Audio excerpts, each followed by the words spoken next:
তো অনেক দিন থেকেই বাড়িতে একটা অনেক দিন থেকে একটা সুপার ভাসমল ছোটো কৌটা এনেছিলাম। আমি কিন্তু এমনি থেকেও চুলের মধ্যে কোনো কিছুই দিই না। আজকে জানি না কী যে মনে হলো তো দিলাম, কিন্তু দেখো এতটা যে কালো হয়ে যাবে আমি ভাবতেই পারিনি। আমি ভাবলাম যে হালকা ফুলকা মনে হয় হবে, কারণ বেশি কালো আমাকে ভালো লাগে না, বেশি কয়লাটাও ভালো লাগে না, মিডিয়ামটা ঠিক আছে। তো দেখছি যে অতিরিক্ত কালো হয়ে গিয়েছে, এতটা যে কালো হয়ে যাবে আমি ভাবতে পারি না। সুপার ভাসমল তো অতটা কালো হয় না চুলটা, কিন্তু দেখতে পাচ্ছি যে খুবই কালো হয়ে গিয়েছে। তো এখনও স্নান ধ্যান করি নাই, বসে রয়েছি। আর এদিকে যে রান্না বান্না কমপ্লিট, আর এখন করবো স্নান। কিন্তু চুলগুলো দেখা একদম পুরো কালো মিশমিশ, মনে কালো জাম।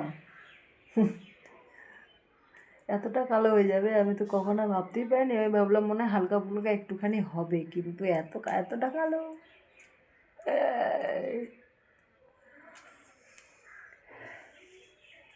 আর আজকে রৌদ্রটাও তেমন উঠেনি। ভাবছিলাম যে যেহেতু অনেকগুলো আলু কিনেছি 1.5 বস্তার মতো আলু, ভাবছিলাম আজকে পাঁপড় দিব, কিন্তু দেওয়া যাবে না যেহেতু রৌদ্রটা এই যে হালকা ফুলকা রৌদ্র উঠেছে, বেশি রৌদ্র উঠে নাই। বেশি রৌদ্র উঠলে একদিনে শুকিয়ে উঠিয়ে নেওয়া যায়, কিন্তু অতটা রৌদ্র উঠেনি।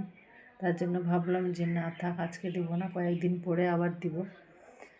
তো চলো, সকালের জন্য এটুকুই ছোট্ট একটা ব্লগ, আবারও একটা ব্লগ নিয়ে আসবো। সবাইকে টাটা।